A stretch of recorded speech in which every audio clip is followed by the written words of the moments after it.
Thank you for listening to this Podcast One production. Available on Apple Podcasts and Podcast One. Hey everybody, it's Tim, your co-host and producer from Beyond the Darkness, welcoming you into Sunday's episode. Now, you may think it's kind of weird that we're doing a little disclaimer before the show, but there's a very special reason why. You know, I'm here in Florida, Dave's back in Minnesota, I'm here visiting family, and I'm here with my nephew Charlie. And the reason why we're doing a disclaimer for today's show is, I have to explain to Charlie why he can't listen to today's show. Charlie, you're a huge fan of pro wrestling, right? Yeah. Okay, yeah, you love pro wrestling, and you really like Jon Moxley, right? Dean Ambrose. Yeah. Used to be Dean Ambrose in WWE. Well, Charlie, I'm trying to think of a nice way to put this. If today's show were an episode of Sesame Street, now I know you're a little too old for Sesame Street, but if today's show were an episode of Sesame Street, it'd be sponsored by the letter F. You mean like Fortnite? Yeah, like Fortnite, Charlie. Exactly. Let's just say, folks, if you're sitting at home, you probably don't want to play this around guys like Charlie, because although you probably heard these words, not at home, certainly, you have great parents, but, you know, out in the street, you might have heard it once or twice from your uncle. I'm just saying. But there are a lot of these words, Charlie.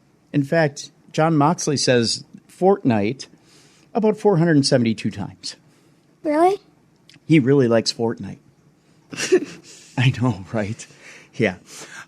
So, you don't want to play this at home in front of the kids. And if you're at work, you definitely don't want to play this episode at work. Because you shouldn't, what, Charlie? You shouldn't play Fortnite at work, right? No. No, you really shouldn't play Fortnite at work. Charlie and I would sit back normally and listen to the episode together, but I'm just going to excuse Charlie to go play Fortnite. Okay, we'll do that. So, ladies and gentlemen, without further ado, here is today's episode of Beyond the Darkness.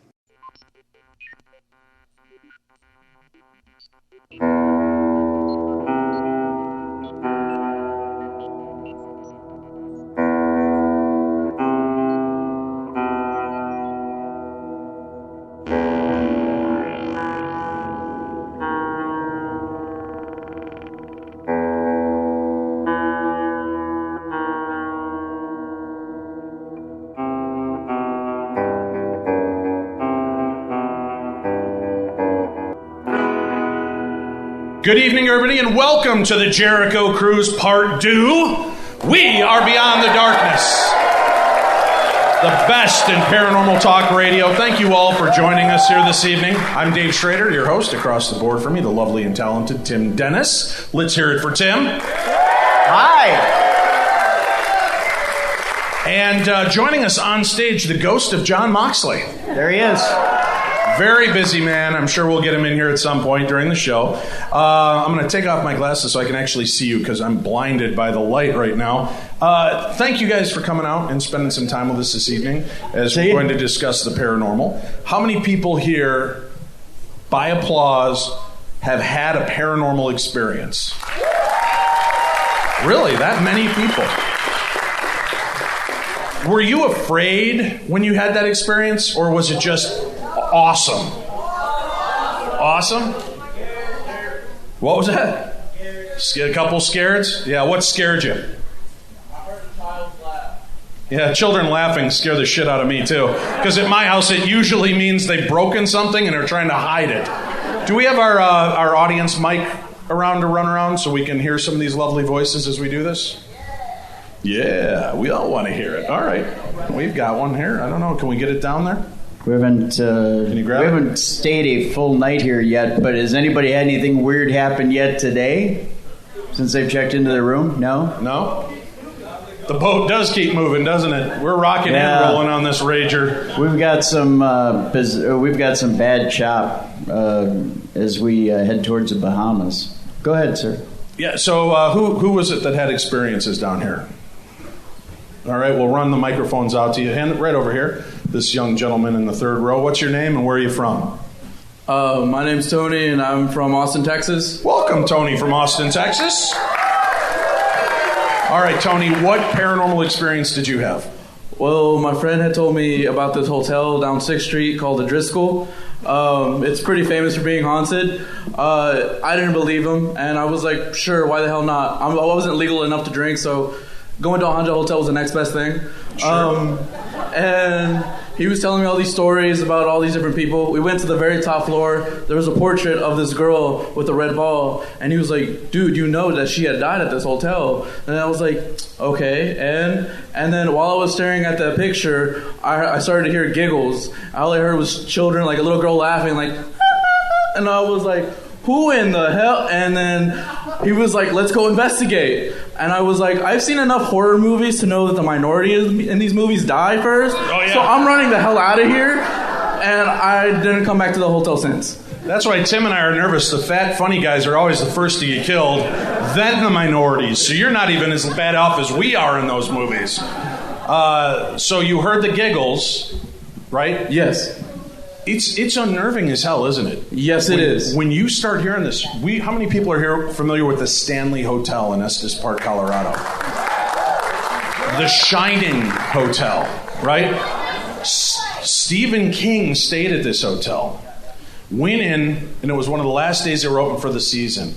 He checked into the hotel. They said, we're down to very few staff. He's like, that's fine. They put their stuff in their bags. They went down for drinks. They came back up. All their clothes had been put away. Their bed had been turned down. And he went down later to thank them for the extra effort. And they're like, we don't have anybody doing that here, Mr. King. And he's like, no, I heard it. And then he started talking about the children that they could hear in the halls. We've done, I think, close to about 8 or 9 investigations with large groups at the Stanley. And we would be there with all adults. And you would wake up at 3 o'clock in the morning to hear children giggling in the hall or running down the hall all the time. So the 2 little girls from The Shining, I'm gonna give this to right? Very creepy.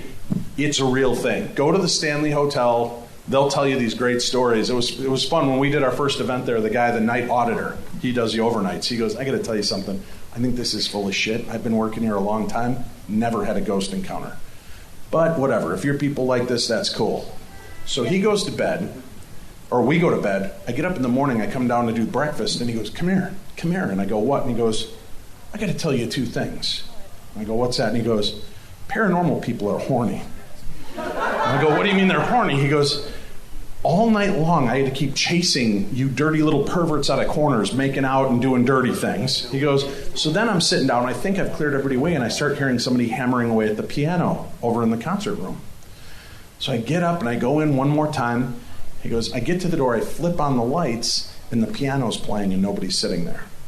And he goes, what have you brought to the hotel? I'm like, dude, they're yours to begin with, right? So it was awesome to see the way he reacted, and was totally unexpected for him.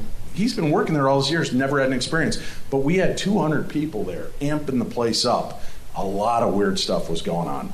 We actually have a photograph in the concert hall. There's stacks of chairs, and during one of our investigations, we're talking. Grant Wilson from the Ghost Hunters was standing there, and he's kind of telling everybody what we're going to do for tonight, and all of a sudden a chair, bam, hits the ground. So happens somebody was taking pictures while he was talking, and in the row of pictures, they found this a week after we got back. They sent me these pictures. You see all the stacks of chairs, and you see the top chair slowly coming up off the top and hitting, and these are like 7-8 feet tall. This chair comes up off the top and lands in the middle of the room while we're doing the talk. So the Stanley's no joke. If you have not had a chance to go there and you love ghosts, you love the paranormal, get out there, check it out for yourself. Do we have him here? Ladies and gentlemen, we're going to need a little bit of noise for our next guest coming up on stage. He's here.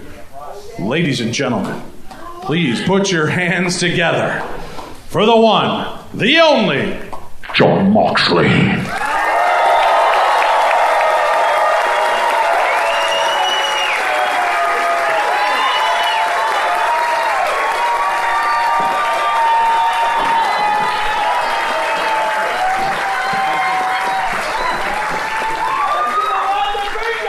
This is one of the most poorly constructed rings I've ever been in. And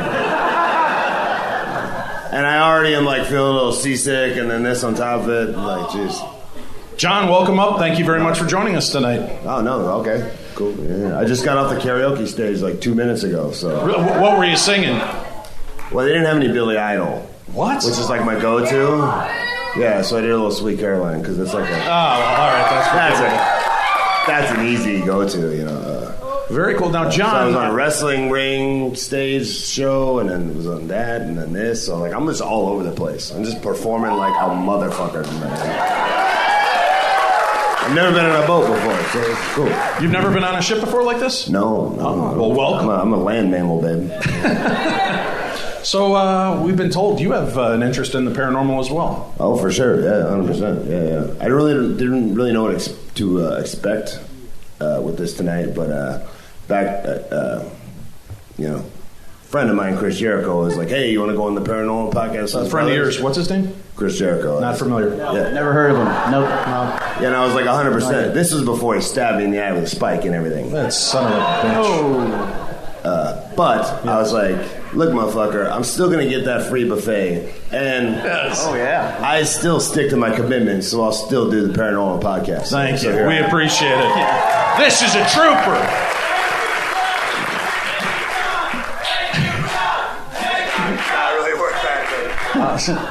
They're easy to get going on this, huh?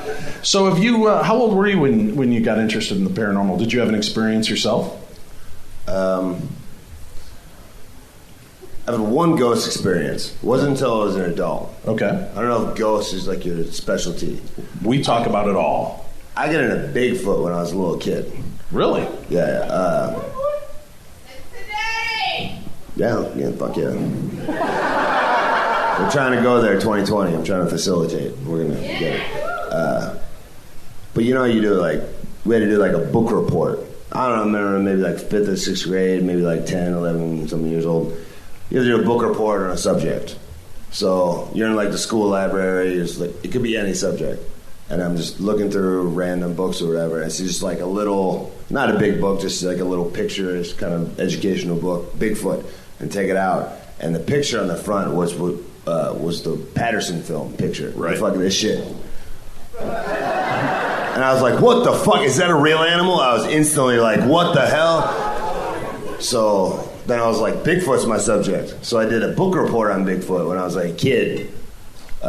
So because of that, I read I checked out every book I could and did all the research I could on it. And by the time I presented the report, I was like 10 or 11. I think I'm an expert. And I'm like, I'm telling you, motherfuckers, Bigfoot exists.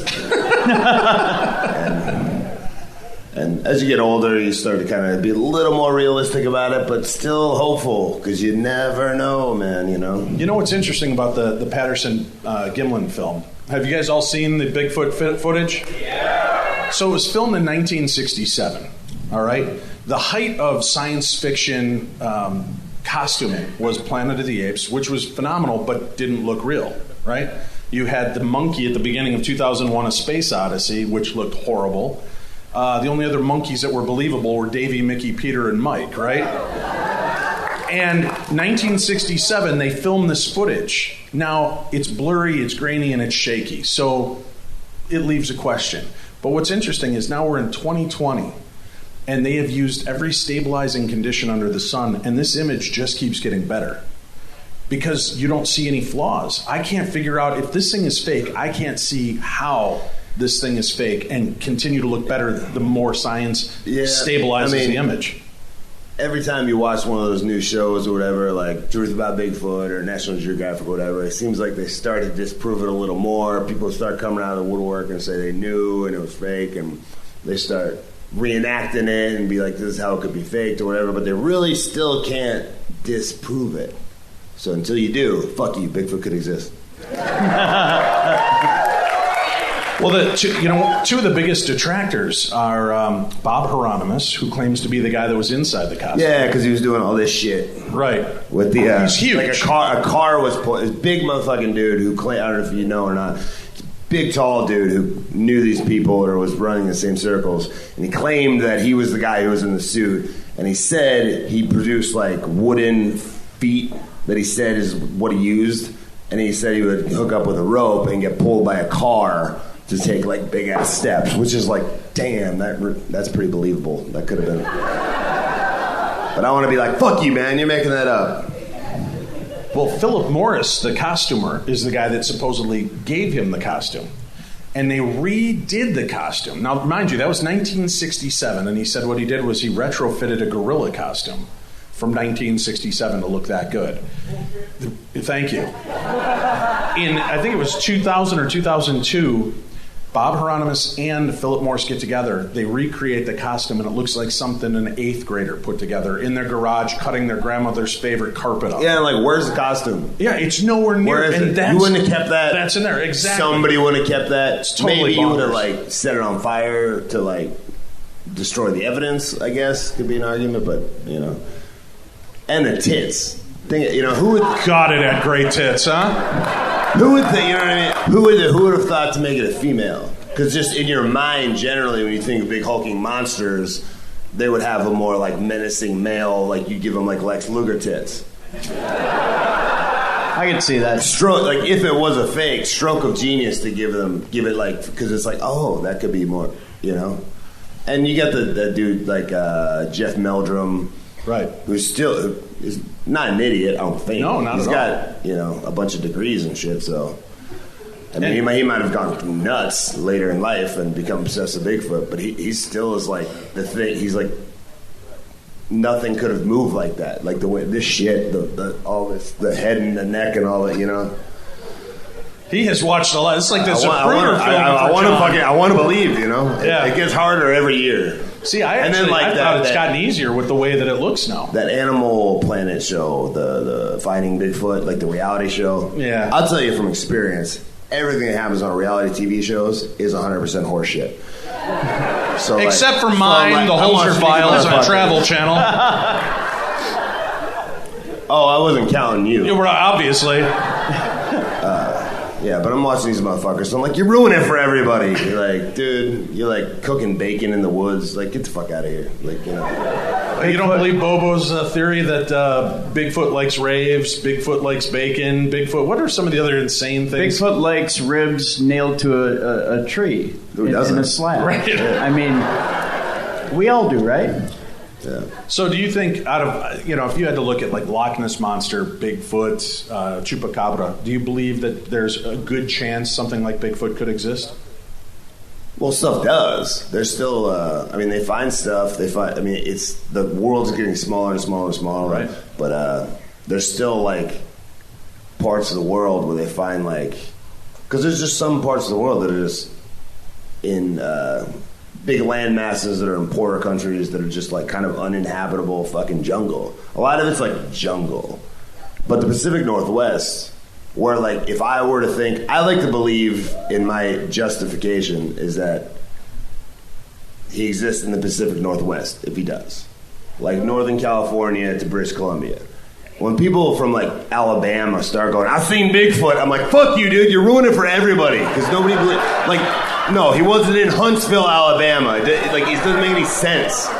But there's so much uncharted wilderness. Like, there are planes that have disappeared and never been recovered over that part of the, because it's like such dense forest that it's feasible. Exactly. D.B. Cooper. So when I was 10 years old, I'm in Foley, Alabama, fishing with my cousin. My grandparents owned 40 acres of land. And you'd always hear things crunching around in the woods, and it's animals. You never think twice about it. And we're fishing, we could hear and it's getting closer and closer to the back of the pond. And my cousin and I look at each other, and we turn around and look back at the end of the pond. There's these huge bushes, these overgrown bushes, and this furry hand, looks like Chewbacca's hand, hits the top of the bush and pushes it down. So we can see her from here up, and it's this dark set face with this huge mane of hair. Oh, fuck. And the two of us looked at each other and then looked back at this thing, and it just stood there staring at us. We Scooby-Dooed it up the hill, right? We're half thinking it's one of our dads being a dick, just joking around with us, trying to scare us, right? We get up there, everybody's up there. My dad and uncle and grandfather ended up grabbing their shotguns and going out in the woods. Now, I can't say with 100% certainty it was a Bigfoot, but this thing was huge. And it had this kind of black-gray mane with a dark inset face, and it pushed down the top of probably had to be a good 8.5-foot tall bush and overgrowth. So your Alabama theory might not hold as much water as you think. There's a lot of those areas that are still dense, and creatures are living around back in that area. But it's I don't know. The Pacific Northwest, like you said, used really Alabama. Impressive. Yeah, that's all right. Shit on my TV show, shit on my Bigfoot story. I got it. It's all good. No, but That's crazy because you think, like you're saying, places like Pacific Northwest, yeah, that makes sense because it's so dense, but there's so much of the United States that is still heavily wooded areas. Yeah, I was listening to a thing the other day. It's a podcast somebody with a researcher guy, but he was like animals and nature and shit like that or whatever. Not necessarily like a guy trying to tell you Bigfoot exists or anything, but he's like a scientist, and he's talking about a specific guy who's like a really well-respected nature researcher who swears to fucking God he saw what's called a thylacine, which is a Tasmanian tiger, I believe. It looks like a coyote with stripes, like a tiger. It's orange. Sorry, I didn't hear you. Then I got confused. But it's like a dog that's orange with like tiger stripes. But it's a documented animal that existed that's believed to be extinct. But people still swear they see it. The natives swear they see it. But it's in just such an uninhabited kind of area where only kind of like rural, super native, non-technology people live. But there are people who go out there and see it. And this dude, like, he's like, I hate to say it because everybody's going to make fun of me, but I swear to fucking God I saw one. And I mean, stuff like that can still exist, you know. So the fucking fish they found, you know, coelacanth, yeah. You know, can happen, you know. John, I got to ask you too. You live in the southwest region of the U.S. Other than what you said you've seen, have you seen anything like a chupacabra or anything cryptid-wise that could look like anything of that sort, dogman or anything like that? I haven't seen an animal. After Christmas dinner, we had like the turkey carcass left over, and we got coyotes. So I was like, I wonder what would happen if I just throw this thing outside my fence at the end of the night. So at the end of the night, I put the turkey carcass outside the fence. Right. Within like hours, the motherfucker vanished. Ooh, I mean, it was totally the coyotes, right, but I was like, watch, the coyotes will get it. But I was very, I thought it was very cool. It's cool. It's creepy though. That they were just like, they fucking ate that shit and were gone.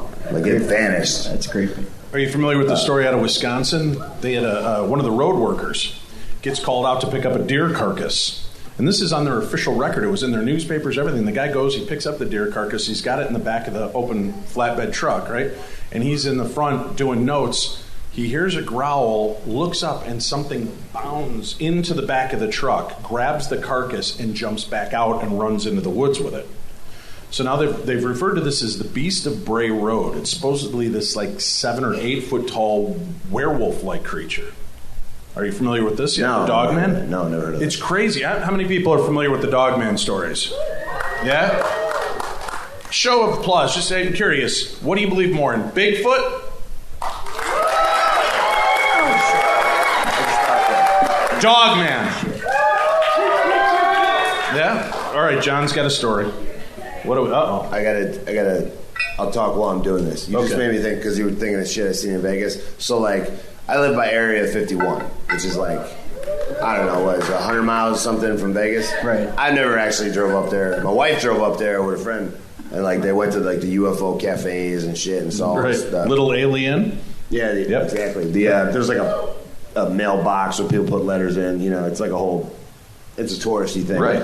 But even if there's not UFOs there, it's for sure a top secret military facility. So it stands to reason that you would see like top secret technology planes, right? Of course, hovercrafts and shit. You know. Right. So I actually have a UFO video. I'll show you. It may take me a while to find it. I'll do it while you're talking. All right.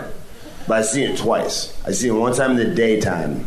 It could have just been like a weather balloon, but I don't really know what a fucking weather balloon looks like. A UFO.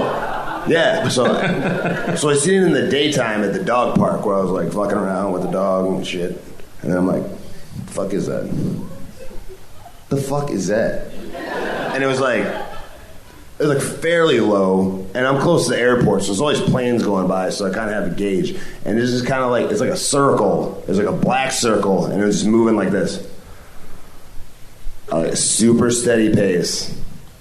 Like not moving around or anything, just going like, almost like a screensaver, just like. And I watched it for like 40 seconds, enough to where I got a little bit of video. The only other guy I've ever shown it to is Jericho. He's not my friend anymore, though, but I'll show you. And I was just like, what the fuck? And I was like, is anybody else? And then it just got smaller and smaller and disappeared. And I was like, what the fuck was that? Any noise at all with it? No, like silence. And just like so steady and deliberate and just like went across the sky and was gone. Like no noise, no nothing. And I was on my back another time, like a few months apart. I was in my backyard with my wife and two of her family members who were visiting, who I like didn't even know. They were like her aunts or uncles or something. I've never seen them since. So I don't like really know them. And it was like her and like one of her uncles, and it's like me and her aunt or something, and we're facing out toward like the sky. We're all on the porch, and it's nighttime.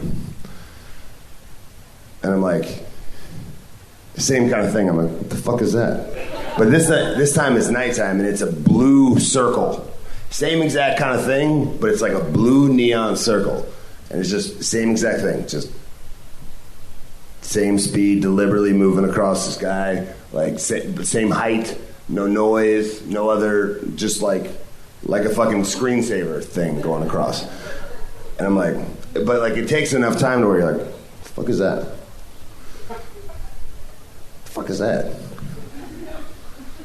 The fuck is that? And by the time you're like, what the fuck is that? Like you have enough time to register it. But luckily, her aunt, who I never met and have never seen since, I realized was doing the same thing, and it like disappears slowly. And I'm like, and they were talking, and they didn't hear us. And I looked at her, and I was like, do you fucking see that? I'm like, what the fuck was that? And we're both like, what the fuck? And we're like trying to describe it to them, and they're like, what?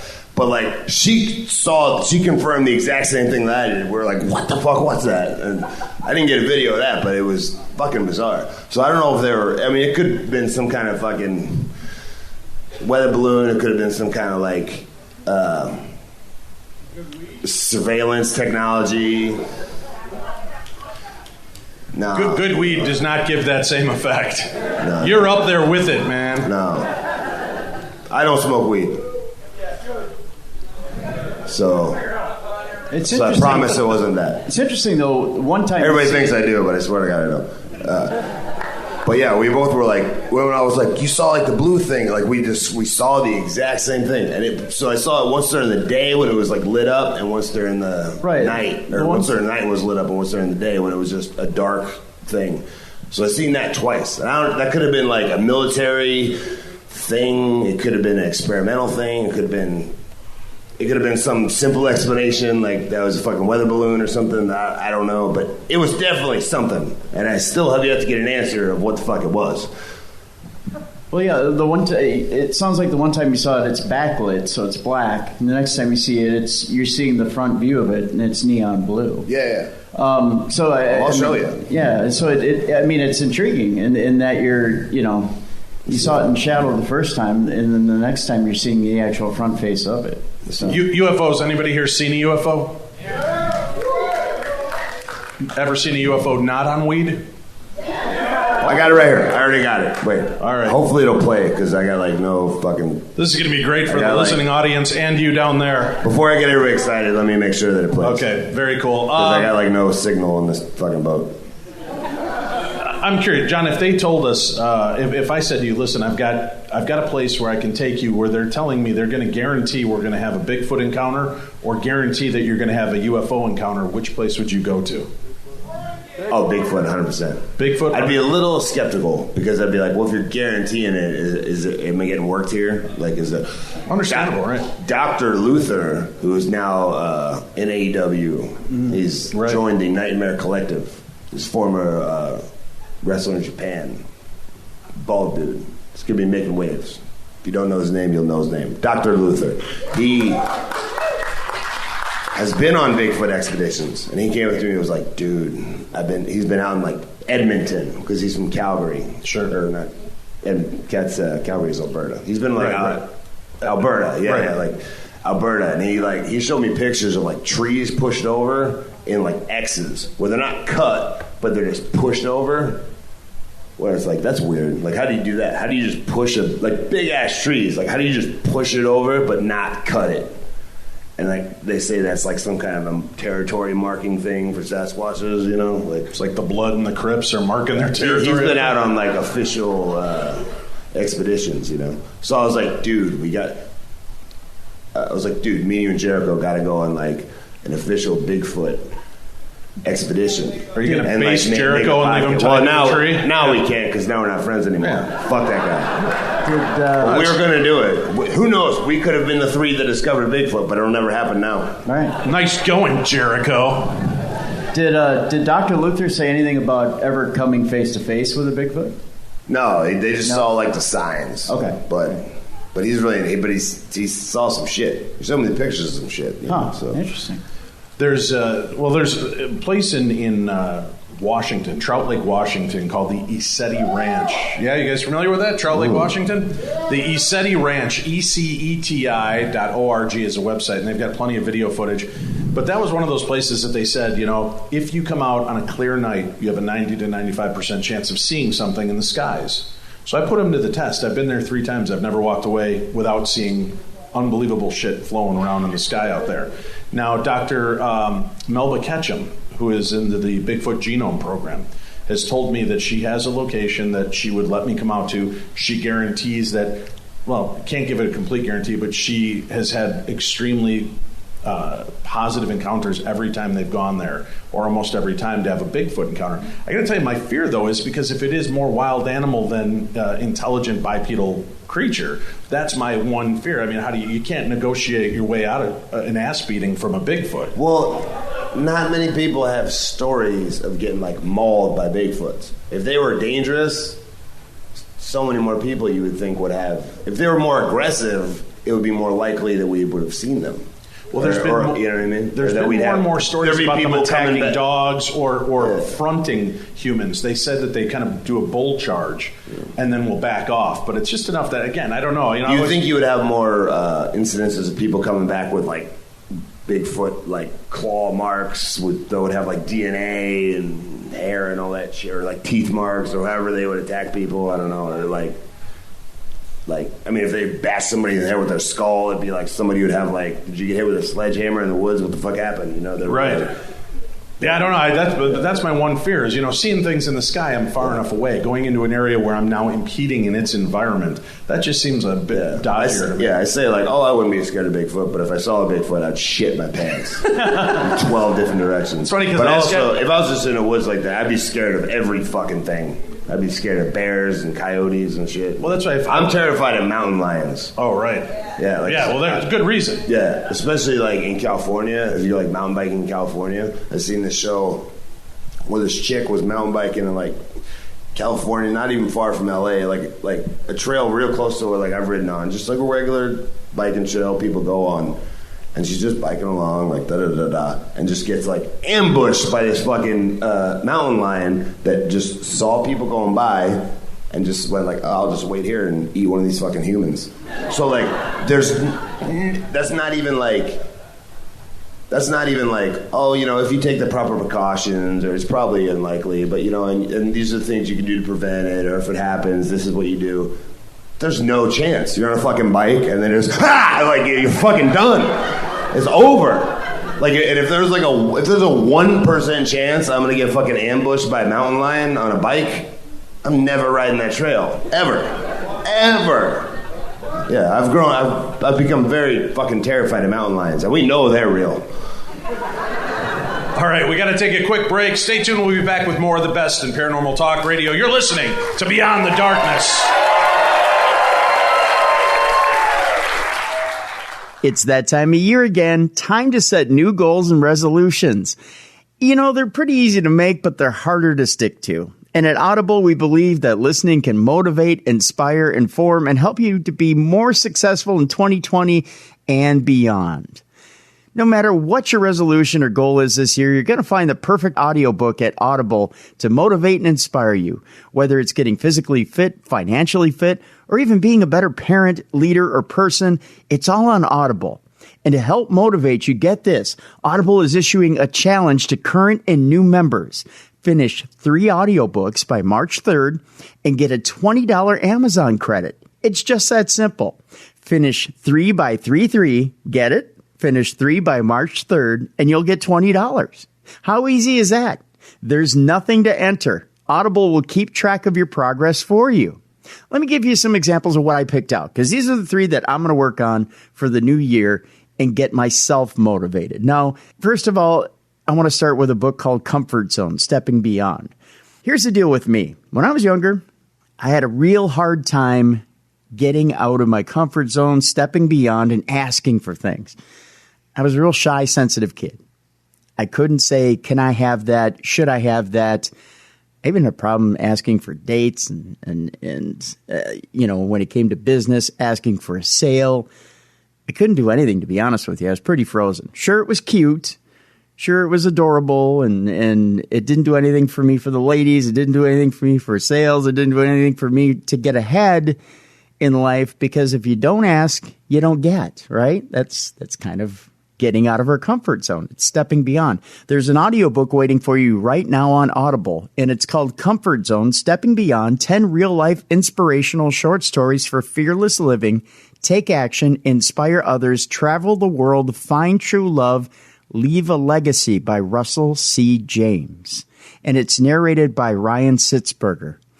It's only 3 hours and 2 minutes long, and it is absolutely going to change your life. And right now it's free with a 30-day trial. Take a look at that. That's one of those 3 books that I'm going to look into.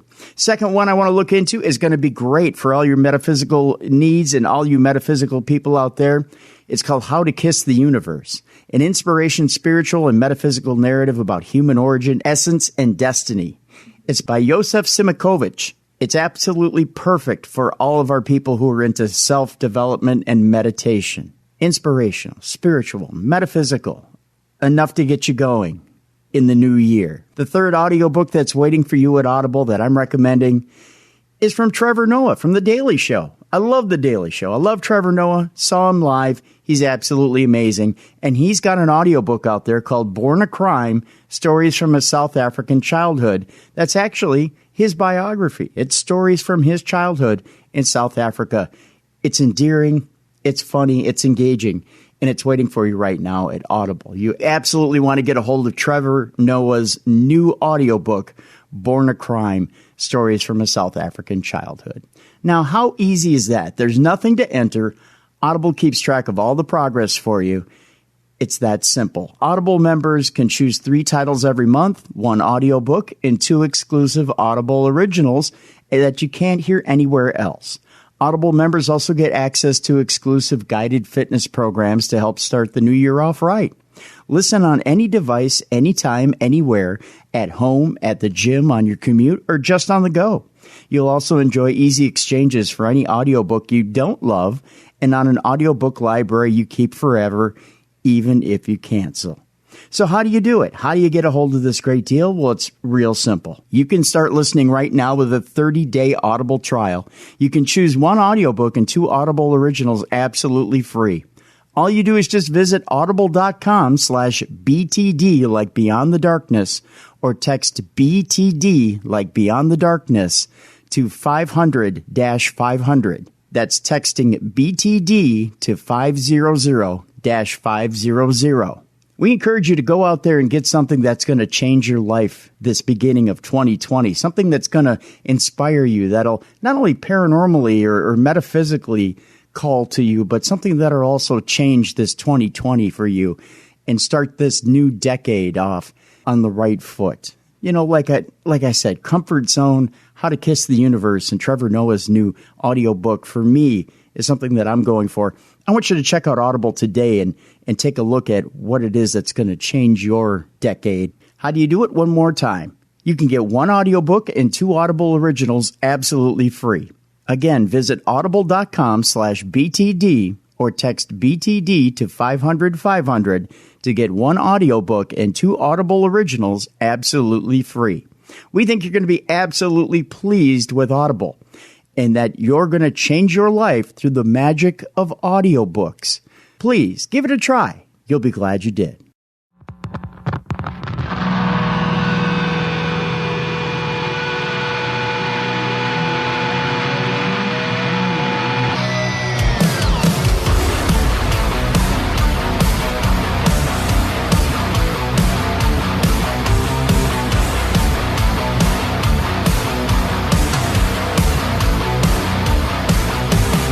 beyond the darkness.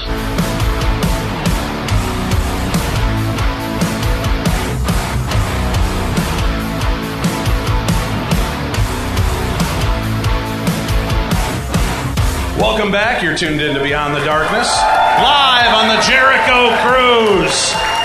Live on tape. I'm Dave Schrader. That's Tim Dennis. Joining us on stage, Jon Moxley. Yeah. This video won't load on this fucking boat, but you can see it. I can definitely see it won't load. No, I'll take it. I'll give it. Word for it. Yeah, I'll give it to you. And I'll let you put it up on like Twitter or whatever. We can. So, I swear to fucking God, I'm not making this video up. It exists. So I'll let everybody look at it. Right. We'll get the footage. We'll put it up over at Darkness Radio. And then everybody's gonna be like, "That's a weather balloon, dickhead." And I'm like, either way, we're gonna get to the bottom of it. Like, you said you had one ghost encounter. Oh yeah. So.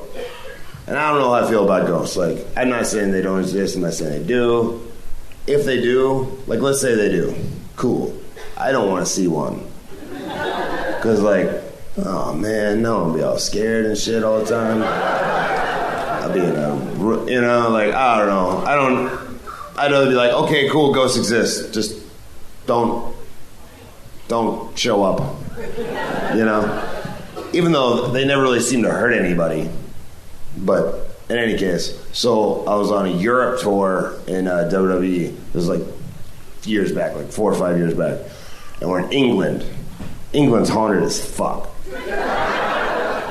All castles, all the fucking people who died of fucking Black Plague and shit. Like, so you stay in a lot of these like old towns. We were in like, I can't remember the exact hotel or the exact even town. I believe it was Nottingham, England. Like Robin Hood, right? Like old school, like one of the oldest towns in civilization, right?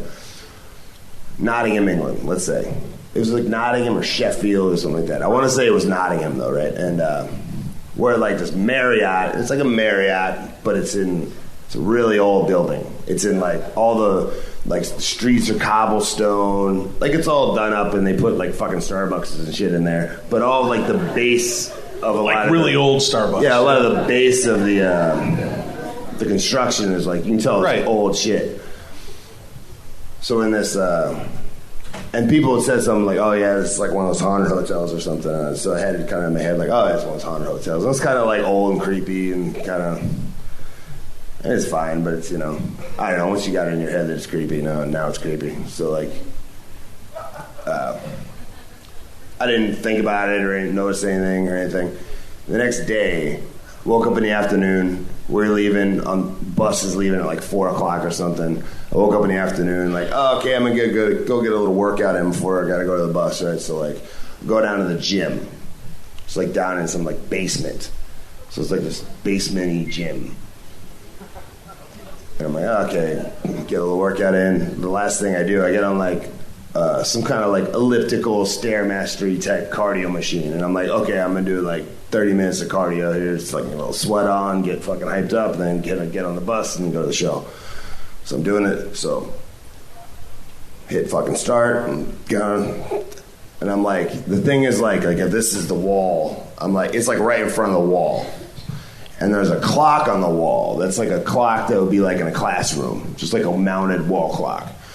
It's like, and it's right in front of the thing. So I'm like, I start fucking doing whatever, doing the exercise shit.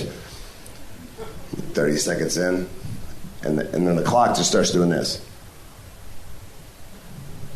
Just starts spinning around? Yeah, not like super fast, just like the minute hand and the big hand and the little hand, both just like hypnotically kind of like that. And I'm like, huh. I didn't like think anything of it. I'm like, oh, the clock's fucking shorting out or whatever. And then 30 seconds later, I'm like, oh fuck, this is a haunted hotel. And I'm like, no. And then now 90 seconds later, now I'm fucking creeped out. I'm like, stop fucking spinning. What the this?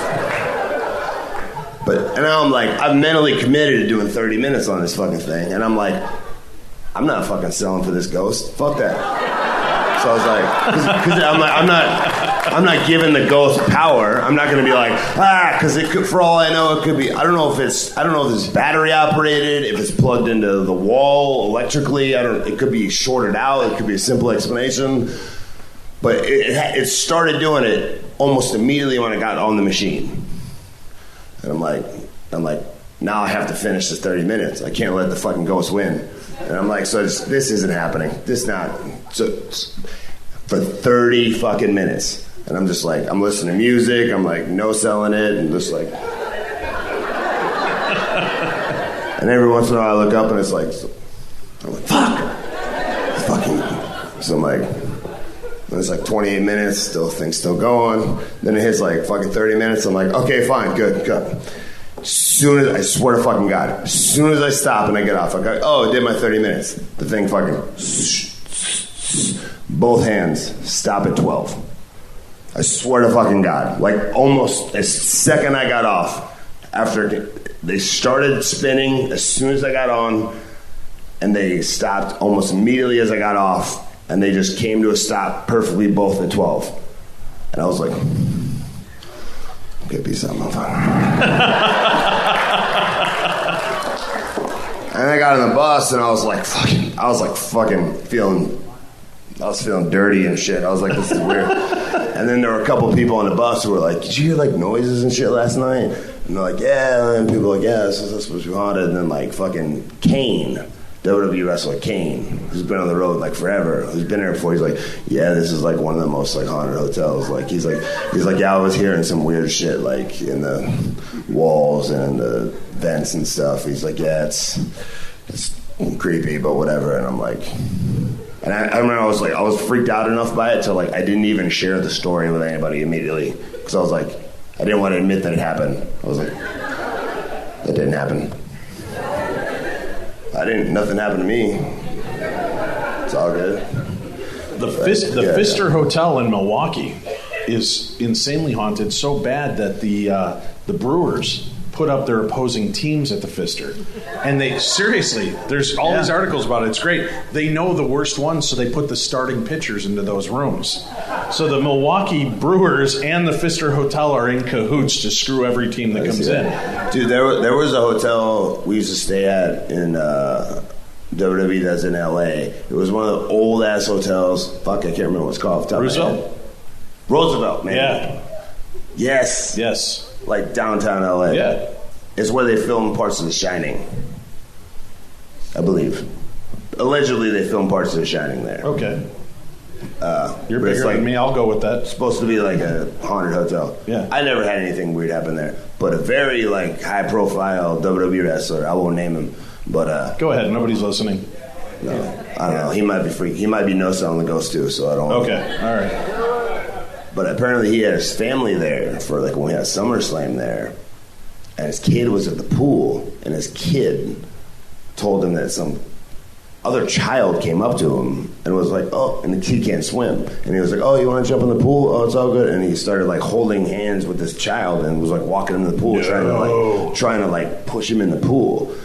And he went over to him and was like, what the fuck are you doing? And he's like, oh, this kid told me to get in the pool, whatever. And he looked and no kid was there, and he went, oh, fuck this. And he immediately took his whole family and checked them out of the hotel, and they went to a different hotel. Because he was like, I ain't fucking with no ghost children.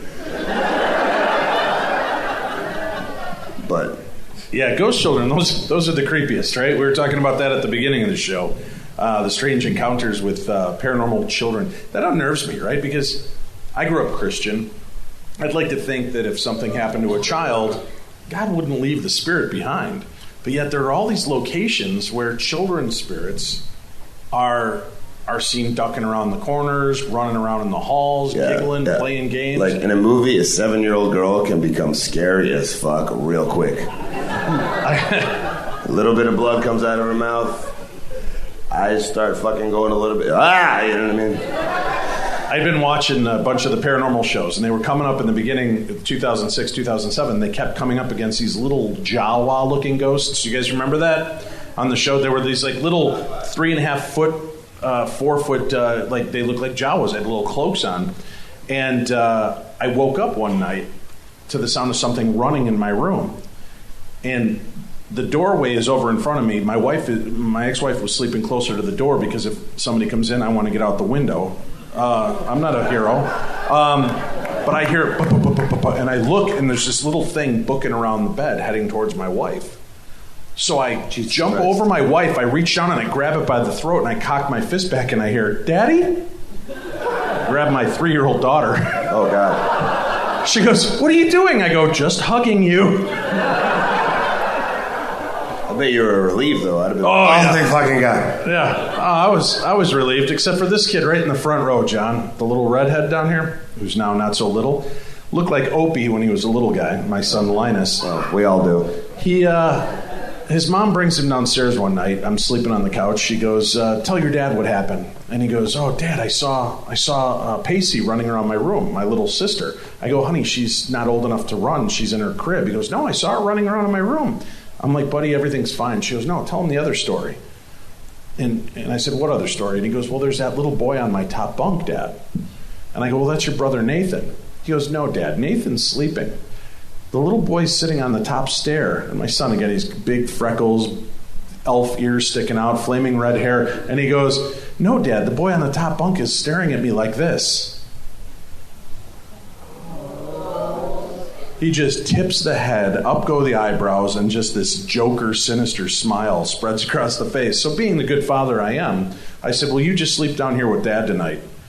And I laid there feeling guilty for about 10 minutes, realizing some kind of demonic force is up next to my son, sitting on the top bunk, right? So I'm like, oh, no. So I'd go stomping upstairs as loud as I could. I think you'd appreciate it, right? Flipping every lights on, going, there better not be a fucking ghost in my son's room. If there is, I'm going to throw it out. The whole time I'm blathering. The whole time inside, I'm this close to pooping.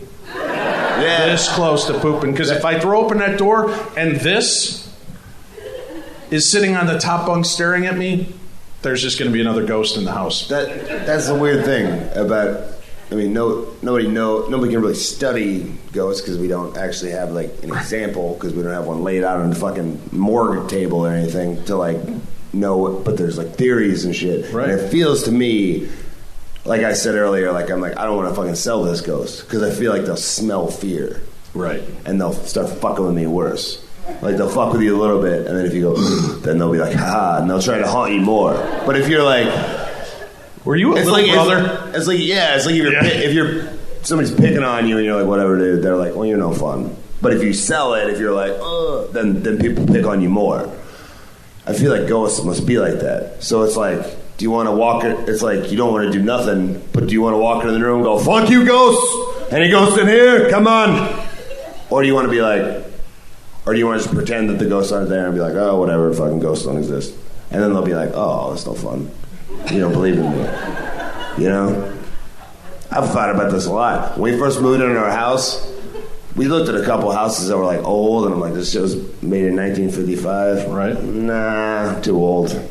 Could be too many ghosts. Our house was built in like 96. I'm like, 96 is a good year. That's only like, yeah, probably nobody died here. And if they are, they're yuppie ghosts if it's from 96, right? We still saged the fuck out of the house. Look into that sage stuff, bought all this sage, and then once I realized, I didn't even know what it was, but then we started looking at it, I'm like, you're supposed to sage the house? I was like, oh, we need to do that. A lot of it. Because I don't need no fucking ghosts in this fucking house. We don't even have a very big house, but I always lived in like little apartments or like lived on couches or in cars. So like, even a moderately regular size house to me is like a fucking, it's like too big. I'm like, you know, it's too much space. It freaks me out. I'm like looking around the corners, see them all dark and shit. So I was freaked out already by the space. So I was like, we're saging this bitch. So open the doors. We did it 2 or 3 times. I'm walking around, fucking. Holy sepulcher of the place, huh? Yeah, I mean, we never had any problems, you know. Right. But, you know. That's because the ghosts are looking at you going, what the fuck's wrong with this guy? Yeah, but like if we did, if I walked into my bedroom and like if I saw a ghost, whether it was a little girl or a fucking dude in chains or a fucking werewolf, if I walked in my house and opened the door and I saw a ghost, I'd be like, I'm moving. Like Like, immediately, I'm done. Like, I'm in a Motel 6, I'm at the Fairfield Inn, whatever, and the house is on the market. I'm leaving. I'm just not even gonna fuck with it. I've seen fucking Paranormal Activity. I ain't fucking with that shit. They kept sleeping in the same room every single night. Yeah, at some point they're just asking. And it kept getting worse. Yeah. Their fucking feet in the talcum powder. And they went back and slept in the same bed. John, you know this wasn't a fucking documentary, right? Yeah, but still, you know what I mean? Like, what would you do? No, it's creepy, right? And when you do have a place that's that active, it's unnerving as hell because you what do? Again, it's something you can't grab onto, right? An enemy you can grab a hold of, hit him, scream at him, something, but when you can't see what's around you and what's taunting you or your children, that's been my biggest problem is dealing with the kids. In the house we just moved out of, we had a room for our two youngest boys who were, I think, 8 and 6, and they refused to sleep in there because they kept hearing the man under their bed laughing. And then I'm like, they're probably hearing their brother downstairs or something. And then they go, no, Dad, we saw him lean out of the closet. Right? Yeah, so that was... Fuck right off. Yeah, fuck right off. So then we ended up... That became my home studio for doing the radio show. And they moved into a different room with their bigger brothers. That's turning a negative into a positive. Well, you got to, right? Doing a paranormal radio show, nothing better than having a haunted studio to work it out of. Do you... if you could sit down, if you could see a ghost of anybody once, who would you like to see? If you could see a ghost, truthfully. Do you get to talk to him? Yeah. That's a really good question. Who said Elvis? I'm happy. Hey, man, leave me alone. I'm busy. Pre or post toilet? That's what I want to know. Yeah. Damn, that's too good of a question. Would you go with a family member, or would you go with a celebrity or somebody you admire? I already met the family members. I already know their shit. Maybe like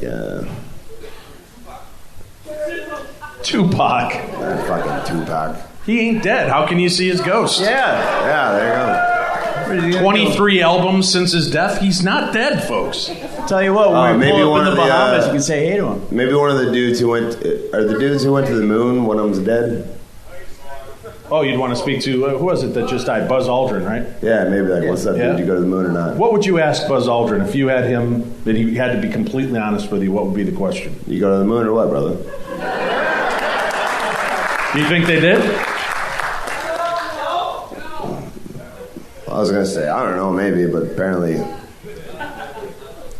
this room seems to think no. So No. I don't want to get. Don't you think thrown at China or Russia would have called us out on that shit already? If we didn't, they sure as fuck couldn't. Right. So how would they know? But Stop dropping knowledge on me, John. I don't have time for that logical shit.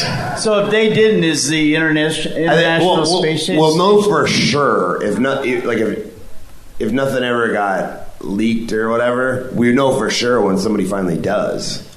Like if fucking Elon Musk or fucking China or something decides to go to the moon and then it looks totally different, we'll be like, oh fuck. We never really went. So is the ISS fake then too, and all that other stuff that we've done with space? I don't know. I mean, I'm gonna assume that it was. Cause I'm assuming it was real because somebody would have had to talk. Right. There's just no way. How did it? But then again, I don't know. It was such a different world back then. Like you could never do that today.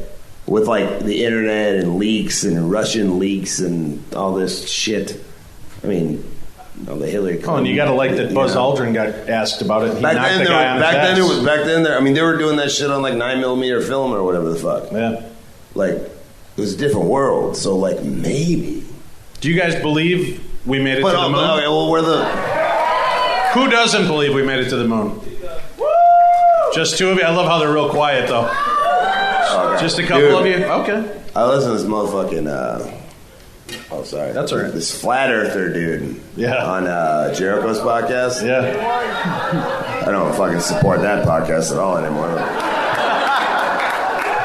But back when I used to listen to Flat Earther guy, Now it's interesting because I'd never really actually listened to any of those dudes talk about anything. And like he had all this mathematical, and like math is not my strong suit if you can't tell, but he had all these mathematical equations and shit that kind of made sense about like how could the Earth be round if this or that, or I can't remember what they were right now, but he had like some good points. So I'm like, oh, I guess that kind of makes sense. But then he went too far and was like, yeah, and like Disney and NASA are in bed together, the same thing, and like, oh, come on, we're gonna fuck with the American public. Yeah, I'm like, yeah. That's like what I said. I was like, all right, dude, now you've lost me because I'm like, this motherfucker who draws a cartoon mouse and a dude who fakes the moon landing or goes to the moon are the same people. That's not the same, dude. Now you've lost me. And he's like, nuclear bombs don't exist. That's all a hoax. And I'm like, that's bullshit. I've been to like the Atomic Testing Museum. I've been on a nuclear sub. I've been to the museum here in Hiroshima. Mm-hmm. I'm like, I know for sure fucking nuclear bombs exist. I've like seen all the history of that shit. I mean, I guess I don't know for sure what the fuck. We could be in a fucking simulation. I don't fucking know. But so he started to lose me. But then he's like, yeah, as soon as you become a flat earther, then all of a sudden everything makes sense. And then you discover all these other flat earthers. And then all of a sudden your life has changed. And now we have this community and it's great. And now we're enlightened and it's the truth. And I was like, oh, it's just like fucking CrossFit.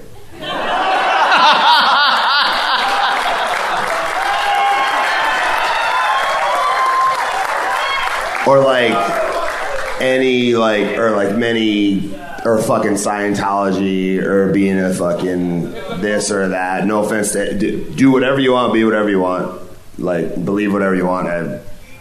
All cool, you know. But I'm like, the flat earthers are like, it's just a thing to belong to, because a lot of his thing was like, yeah, like they want you to believe that you're just this tiny little thing in this universe that's just a little inconsequential speck that can get wiped out by a comet at any point, and you don't really exist, and dinosaurs got wiped out and you'll get wiped out too, and the earth is so much bigger than you and you're nothing. But once you realize that the earth is flat and all this other shit's going on and you're important, and I'm like, oh, it's just like some weird, like you fucking have self-confidence issues, so you believe the earth is flat and you look like a fucking jackass, and now everybody thinks you're a dumbass, and now that's defeating the whole purpose. John, I wish you wouldn't hold back. Let me know what you really feel, man. Yeah. Also, what the fuck do I know? The earth could be flat, you know? Shit. My entire weekend's been made. Flat Earth theory is like CrossFit. Yes. That's perfect. You just put it perfectly, John. Perfectly. It is kooky, though, right? We did a couple of shows on Flat Earth. Yeah. And you go into it with the assumption this is too stupid. And they start talking and they start throwing some numbers and ideas around, and you do start going, huh, that is weird. Yeah, right. Yeah, what? Yeah. But like you said, then they jump the shark at some point. And, you know, Mickey Mouse was in the grassy knoll, and then it's all over. Oh, fuck you, JFK. Here it comes. A lot of people are like, think dinosaurs never really existed, and they're like this big hoax. And they have this whole like scientific theory about an animal can never be that big. It doesn't make any sense. And you're kind of like, huh? Like, I'm not smart enough about math or shit to understand like if that's true or not. But I'm like, that sounds like it could be true. Like, animal could never be that big because it wouldn't be supported by the thing. But then I just go like, fuck you, Jurassic Park rules. I'm the complete opposite direction of those motherfuckers. Not only do I want dinosaurs to exist, I want to believe that we can bring them back. We can. But what's harder, and I'll bring that up in a second, what's harder to believe, that dinosaurs are too big to have ever existed, or that chickens are the direct relations to T-Rexes? You can see it, man. It's true. Yeah, did you know that? The fucking feet. They started tripping the triggers inside eggs. They were going in with the GNA deal, and they were tripping the triggers, and then they would stop the progression, but they would show teeth. Yeah. They would show scales. And now they've talked about the fact that most dinosaurs were probably feathered creatures. So it's hard. See, what I don't understand is how does it go from being that to a chicken? Yeah. from creepy giants stomping on Japanese tourists to on my plate dipped in barbecue sauce. But they're delicious. Evolution is crazy, man. Yeah. Like dogs are all from. Don't even get into the evolution of humans because that's a whole nother can of worms. But like dogs all come from the same original canine species, like the original prehistoric canine. So like wolves, bulldogs, German shepherds, chihuahuas. Not chihuahuas, John. Oh yeah, that's the thing. I got a fucking bulldog and a chihuahua, right? Right. One of them's like this fucking weird like piglet creature that's and the other one's like this tiny, but he's like a fat 80-pound. He's basically a pig, and the other one is like this tiny little like squirrel rodent thing. They're like two totally different species. But their instincts like behave the same way. As far as like, you know, they want to throw the ball and they want to do this and that, and it's like they're the same species. They come from the original same mother and father millions of years ago. Somewhere along the line, they just vastly diverged, which is wild that like they're related because they're totally different. You know, John, even poodles are even from that. Yeah, right. Well. Because Dave doesn't believe that. Yeah, I don't think poodles are real creatures. Like a poodle, like a tiny little poodle, all cut up and shit with the fluffy tail. Yeah, is the same species from the same original genome or whatever as like a 200-pound wolf that's like mauling a See, Dave? fucking antelope. it's not true. Poodles are just as I vicious don't as believe wolves. it. Poodles are bullshit. They don't really exist. They're crazy. All right, well, that's it, folks. Big round of applause and thanks to our guest, Jon Moxley. Thank you. And thank you all for being a part of the program. We'll be back tomorrow recording our second edition of Beyond the Darkness. I'm Dave Schrader. That's Tim Dennis. You've been listening to the best in paranormal talk radio. We are Beyond the Darkness.